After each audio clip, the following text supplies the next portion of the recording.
avec cette volatilité, si vous aviez mis votre bot de trading en format enveloppe, c'est notre stratégie de trading qui se base sur la volatilité, et ben vous avez eu des très belles choses.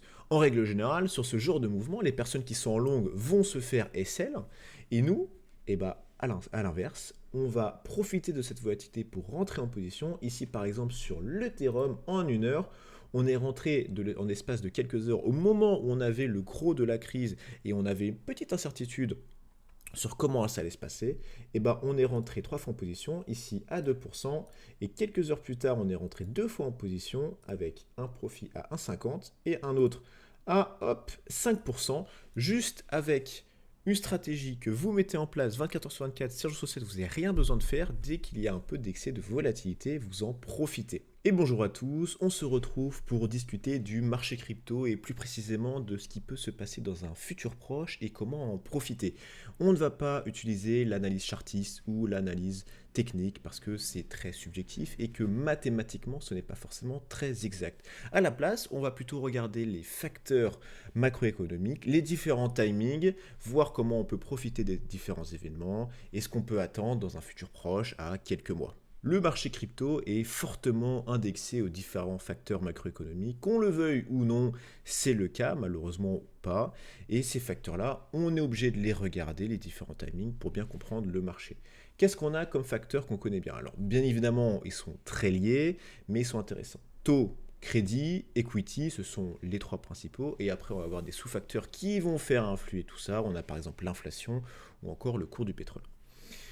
Le but de cette vidéo, c'est d'un peu regarder ces facteurs, de comprendre ce qui se passe actuellement et ce qu'on peut avoir dans le futur avec des prévisions du marché, tout ce que vous avez besoin pour potentiellement vous placer. Sur les taux, pour commencer, déjà, on va pouvoir dissocier 2 catégories. Les taux court terme, de une journée, une semaine, plusieurs mois, plusieurs années, jusqu'à 2-3 années, et les taux long terme, à partir de 5 ans jusqu'à potentiellement beaucoup plus.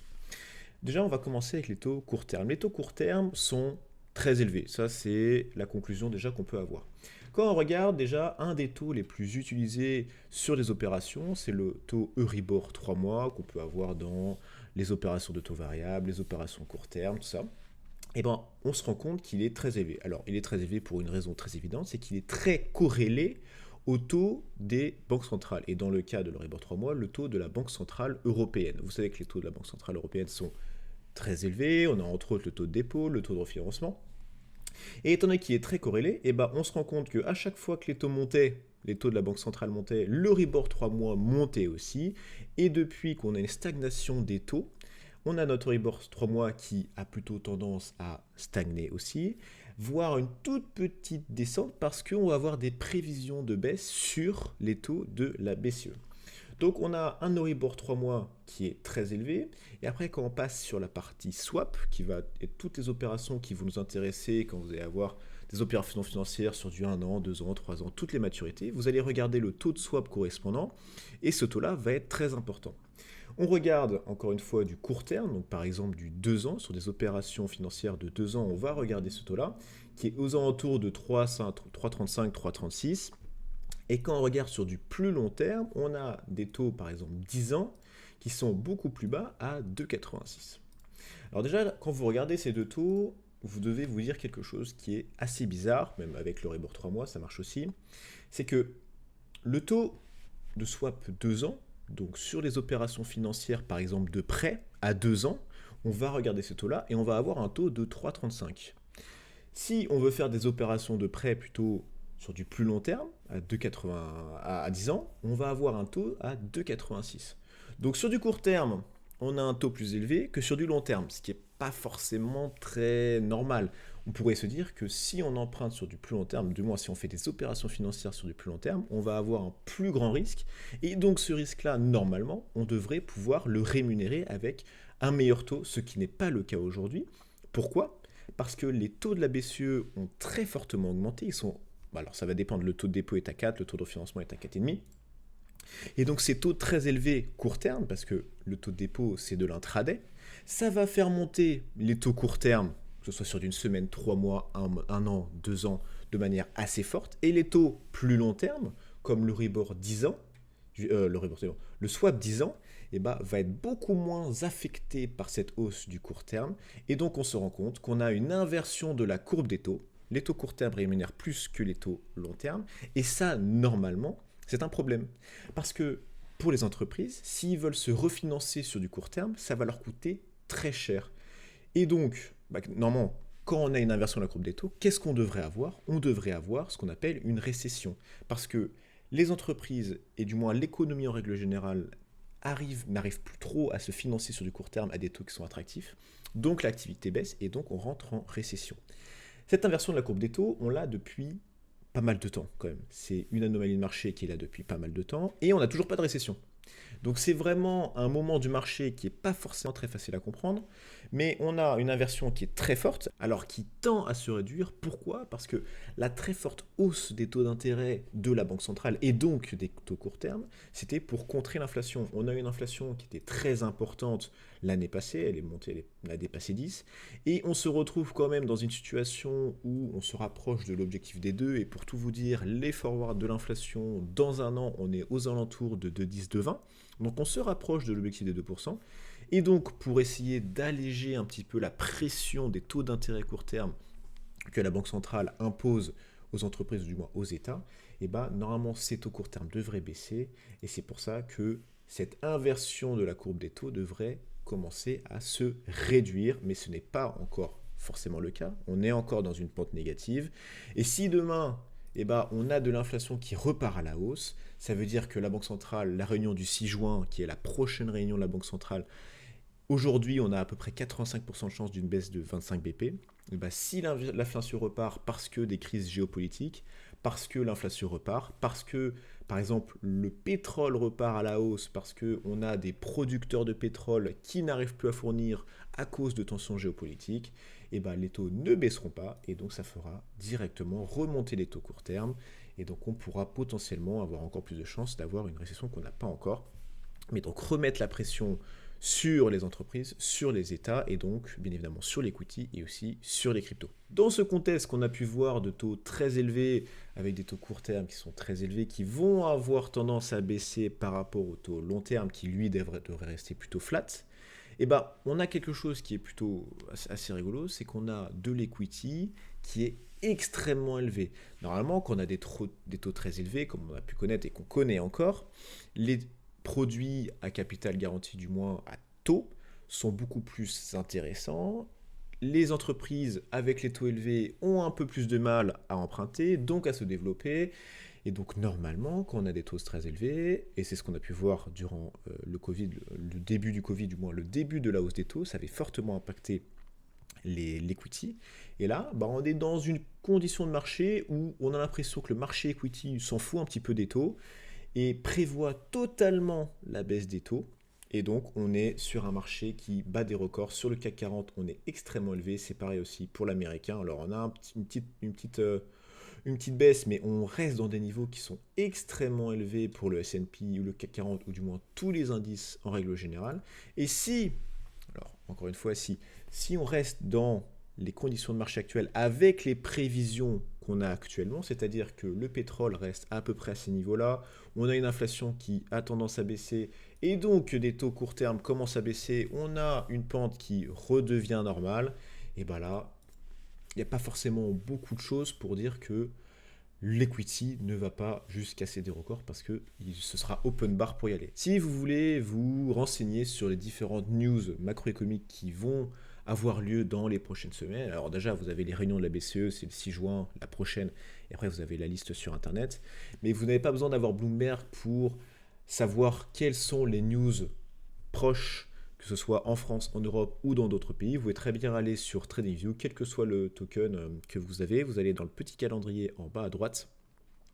Et là, vous avez tous les événements. Donc là, c'est aujourd'hui, il n'y a rien du tout, c'est normal. C'est dimanche. Mais si vous allez dans semaine suivante, et par exemple mardi 30, on se rend compte qu'à 7h30, sur la France, on a le PIB, donc les annonces.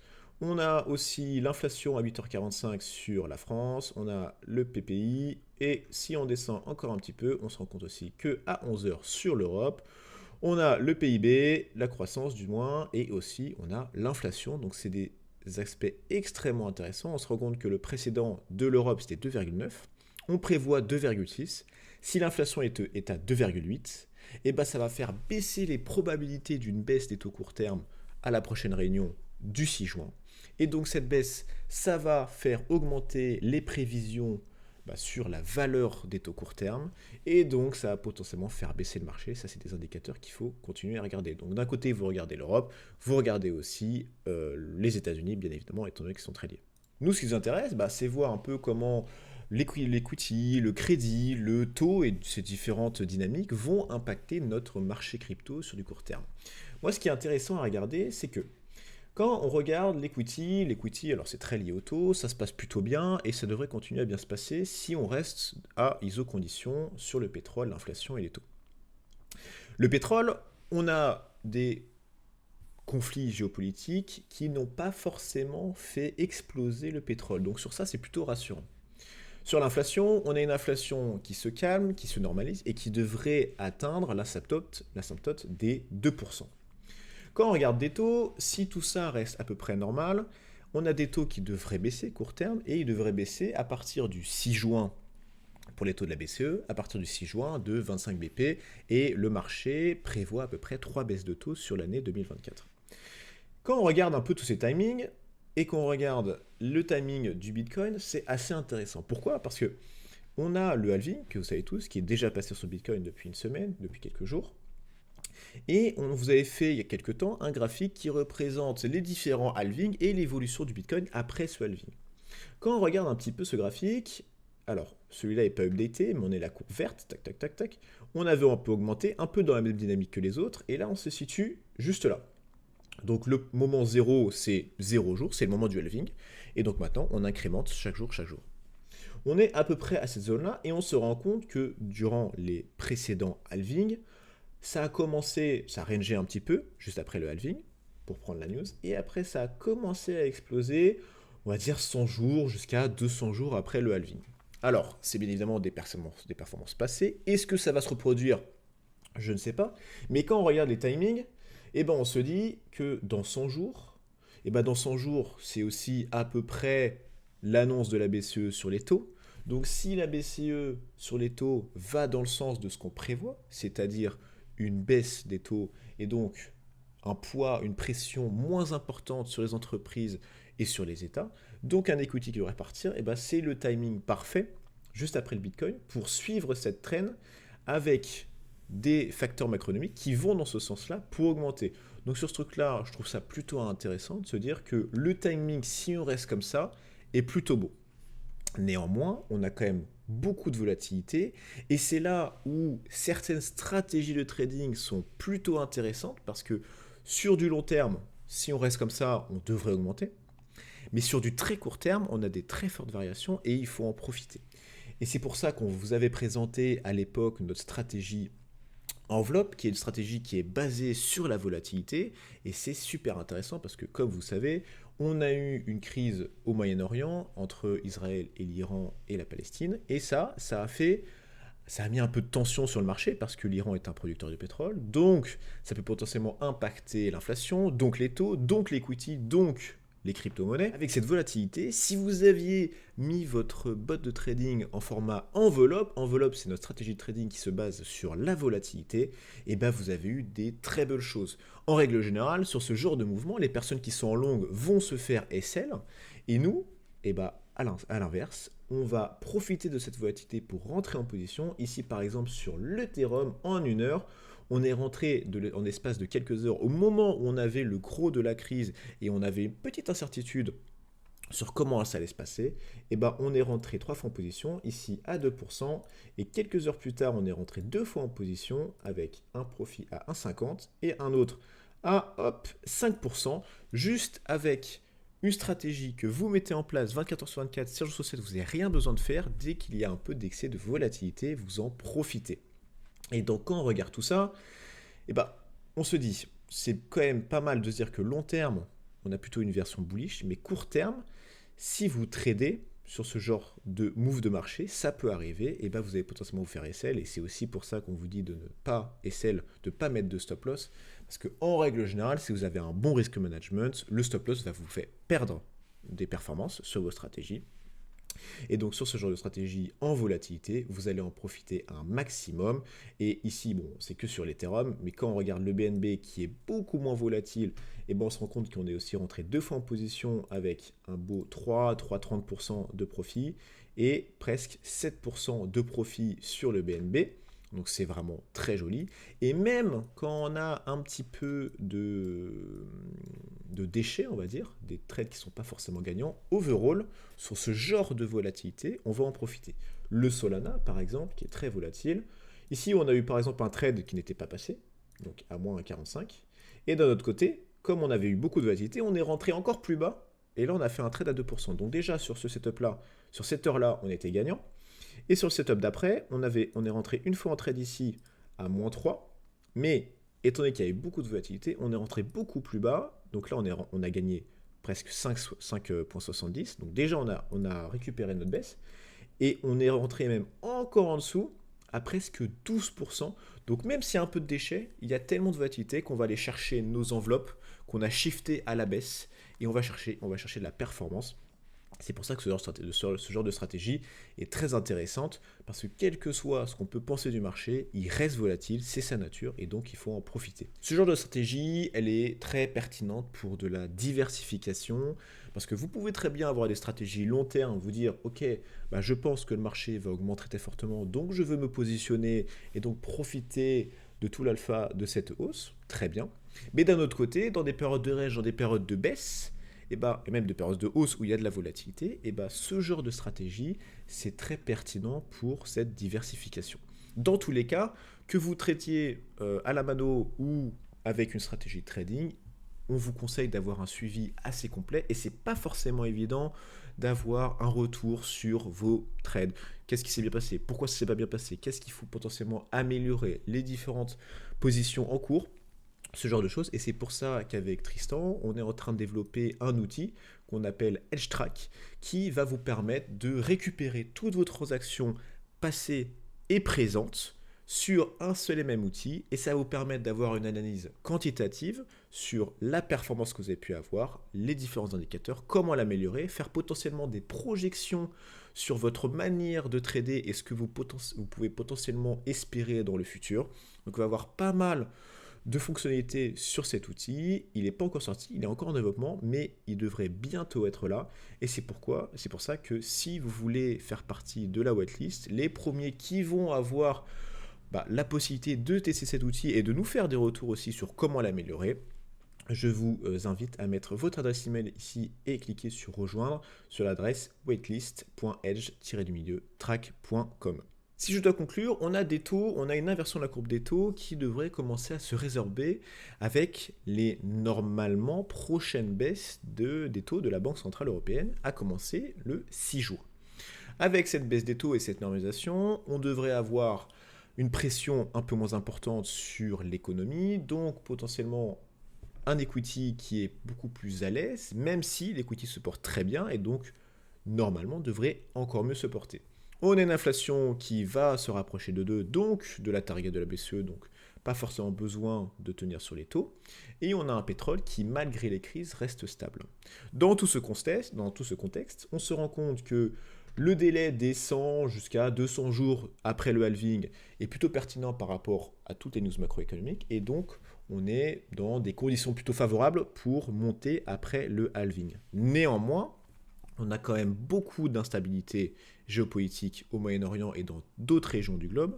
Et donc, ce n'est pas exclu qu'on ait des gros excès de volatilité, que ce soit sur l'inflation, le pétrole, ce qui pourrait fortement impacter les taux et donc l'equity et donc les cryptos. Donc ça, c'est à garder en tête. Mais si vous avez une vision plutôt bullish sur du moyen long terme, on a toujours ces aspects de volatilité qui sont très importants sur du court terme. Et c'est pour ça que une diversification de votre portefeuille via une stratégie de trading comme la stratégie enveloppe que vous pouvez récupérer totalement gratuitement et open source sur notre chaîne YouTube CryptoRobot, je vous remets le lien dans la description. Ça peut être pertinent pour vous couvrir de tout ça et potentiellement rajouter de l'alpha parce que on se rend compte que notre stratégie performe mieux que du buy and hold. Donc ça peut être pertinent de la mettre en place. Si vous aimez la vidéo, n'hésitez pas à mettre un like, à vous abonner si ce n'est pas déjà fait. Et pour ma part, je vous souhaite une très bonne journée et on se retrouve très bientôt pour une prochaine vidéo. À toutes.